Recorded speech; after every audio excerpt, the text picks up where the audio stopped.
জুলাই সনদ বাস্তবায়নের জায়গাটা সুনিশ্চিত হলে পরেই জাতীয় নাগরিক পার্টি এনসিপি জুলাই সনদে স্বাক্ষর করার ব্যাপারে আগ্রহী রয়েছে। আমরা এখনো পর্যন্ত কোনো দলের সঙ্গে সুনিশ্চিতভাবে জোটের বিষয় নিয়ে, আসনের বিষয় নিয়ে আমরা কোনো আলোচনা করি নাই, কিন্তু আমরা সকলের জন্য ওপেন রয়েছি। সনদ বাস্তবায়নকে আমরা নির্বাচনী ভাগাভাগির অংশ হিসেবে আমরা দেখতে প্রস্তুত নই। আমরা ইতিমধ্যে খেয়াল করেছি যে অনেক রাজনৈতিক দলই এই জুলাই সনদ স্বাক্ষর অনুষ্ঠানে অংশগ্রহণ করলেও তারা মূলত দুই ভাগে ভাগ হয়ে গেছে।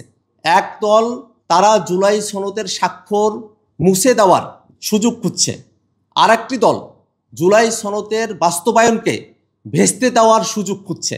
এমতো অবস্থায় জাতীয় নাগরিক পার্টি এনসিপি মনে করে জুলাই সনদকে পরিপূর্ণ বাস্তবায়নই কেবলমাত্র এই সংকট থেকে আমাদেরকে উত্তরণ ঘটাতে পারে। আমরা কমিশনের সঙ্গে আলোচনা করেছি, তারা জুলাই সনদ বাস্তবায়নের আদেশ প্রস্তুত করছেন, যেটাকে আমরা একটা অগ্রগতি হিসেবে দেখি, এবং তার কার্যকারিতার জায়গাগুলো কি হবে সেটা এখনো পর্যন্ত আমাদের কাছে পরিষ্কারভাবে তারা উপস্থাপন করেন নাই। আমরা আমাদের দাবিগুলো তাদের কাছে উপস্থাপন করেছি, তারা সেই দাবিগুলো নিজেদের মধ্যে আলোচনা করবেন এবং সরকারের সঙ্গে সেই বিষয়গুলো নিয়ে আলোচনা করবেন বলে তারা আমাদেরকে জানিয়েছেন। এবং সেই জুলাই সনদের প্রেক্ষিতে যে গণভোট হবে, গণভোটের মধ্য দিয়ে সামনের সংসদকে কনস্টিটিউয়েন্ট পাওয়ার ডেলিগেট করা হবে।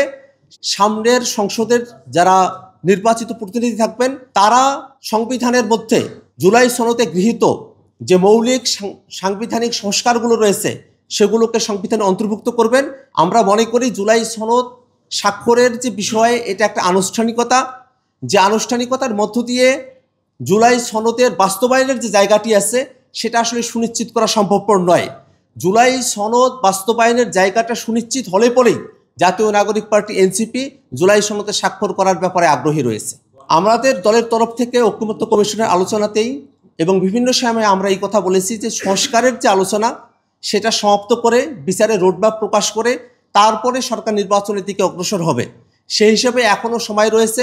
আইন উপদেষ্টার কাছে দরখাস্ত দিয়ে আরপিওর সংশোধনীকে আটকে দেওয়ার যে মানসিকতার কথা বলা হচ্ছে, তাতে করে মনে হয় সরকার কোনো বিশেষ উপদেষ্টাদের মধ্য থেকে কোনো দলের সম্পর্কের জায়গা থেকে, সেই ব্যক্তিগত সম্পর্কের জায়গা থেকে তারা কোনো একটা বিষয়কে বাস্তবায়ন করতে চান, যেটাকে আমরা ইনঅ্যাপ্রোপ্রিয়েট মনে করি। যদি কোনো দলের কারণে সরকার এই সংশোধনী প্রস্তাবনাগুলো থেকে সরে আসে, তাহলে আমাদের কাছে আবারও প্রতিভাত হবে যে সরকার লন্ডনে যে বৈঠক করেছিল তার ধারাবাহিকতাতেই সেভাবেই তারা ক্ষমতা হস্তান্তর প্রক্রিয়ার দিকে অগ্রসর হচ্ছে। এটা কোনোভাবেই জাতির জন্য কোনো সুস্থ প্রক্রিয়া হতে পারে না। আমরা চাই প্রত্যেকটা দল তারা তাদের যে প্রতীক আছে সে প্রতীকেই তারা নির্বাচনে অংশগ্রহণ করবে, এবং জাতীয় নাগরিক পার্টি এনসিপি যেন শাপলা প্রতীকেই সামনে নির্বাচনে অংশগ্রহণ করতে পারে, সেই কারণে আমাদের সংগ্রাম আমরা জারি রেখেছি।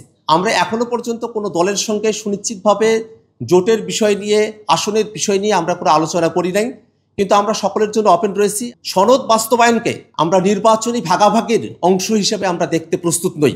আমরা মনে করি সনদ বাস্তবায়ন প্রক্রিয়া সম্পূর্ণ হলে পরেই নির্বাচনী জোট, আসনের ব্যাপারগুলো রয়েছে সেই বিষয়গুলোতে আমরা পরিষ্কার সিদ্ধান্তে উপনীত হতে পারি।